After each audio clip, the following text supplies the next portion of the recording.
Your brain just created something brilliant in the last 3 seconds, and you probably didn't even notice. Here's what most people get dead wrong about creativity. They think it's some magical gift you're either born with or you're not. Steve Jobs had it. Shakespeare had it. You? Well, maybe not so much. But here's the twist that's going to change everything. Scientists at Baylor College of Medicine just proved that creativity isn't magic at all. It's actually a predictable pattern happening inside your brain right now. And once you understand this pattern, you can literally hack it. So let me ask you something. When you think of the iPhone, what comes to mind? Revolutionary, right? Game-changing, pure genius. But get this, Steve Jobs didn't invent anything new. Not a single component. The touchscreen already existed. The phone obviously existed. The internet been around for decades. What Jobs did was something way more interesting. He just stacked these ideas on top of each other in a way nobody had before. And this isn't just about Jobs. A massive study from 2025, and I'm talking 2,433 people across 5 countries, discovered something wild. Your brain has 2 networks, one for spontaneous thinking, one for controlled thinking. The most creative people, they're the ones whose brains switch between these networks the most. Think about that. Creativity isn't about having brilliant thoughts out of nowhere. It's about being really, really good at connecting things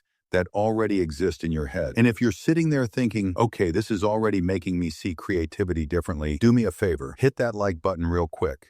It genuinely helps the algorithm show this to more people who need to hear it. Now, here's where it gets even crazier. Researchers at Baylor actually put electrodes directly into people's brains. Stay with me here to watch what happens during creative thinking. And what they found was mind-blowing. The brain's default mode network plays a causal role in generating original connections among concepts. What does that mean in English? Your brain has this background system that's constantly running, making connections between random stuff you know. It's like having thousands of puzzle pieces floating around, and your brain's just trying different combinations nonstop. But here's the problem, and this is probably why you think you're not creative. You're not giving your brain enough pieces to work with. Shakespeare didn't create original stories. He borrowed plots from other writers and just remixed them better. James Dyson combined a vacuum cleaner with industrial cyclone technology. That's it. That's the secret. The most creative people in history weren't creating from nothing. They were just really good at absorbing diverse information and letting their brains find the weird,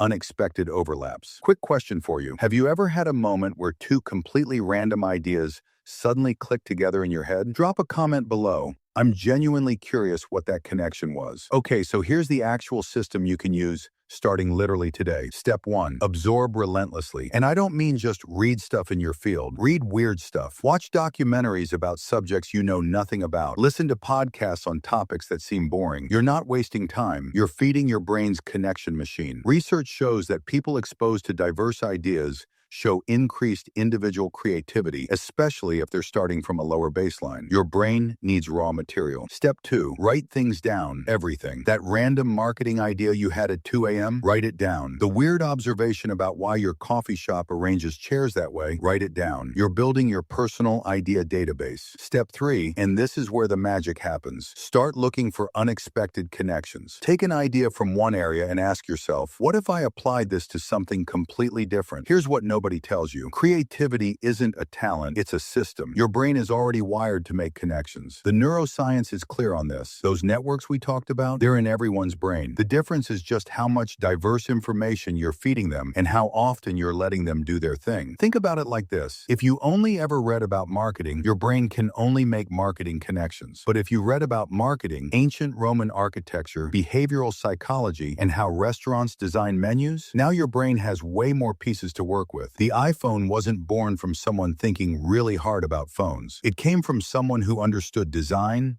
technology, and user experience, and saw how they could stack together. And listen, if you're not subscribed to Psycho Secrets yet, what are you waiting for? We're dropping psychology breakdowns like this every week that actually change how you think. You've just been playing the game wrong. Start absorbing diverse information, write down interesting ideas, even if they seem random. And most importantly, start looking for those weird connections that nobody else is seeing. Because creativity isn't magic. It's just recombination with a really good eye for the unexpected. Hit that subscribe button so you don't miss what's coming next.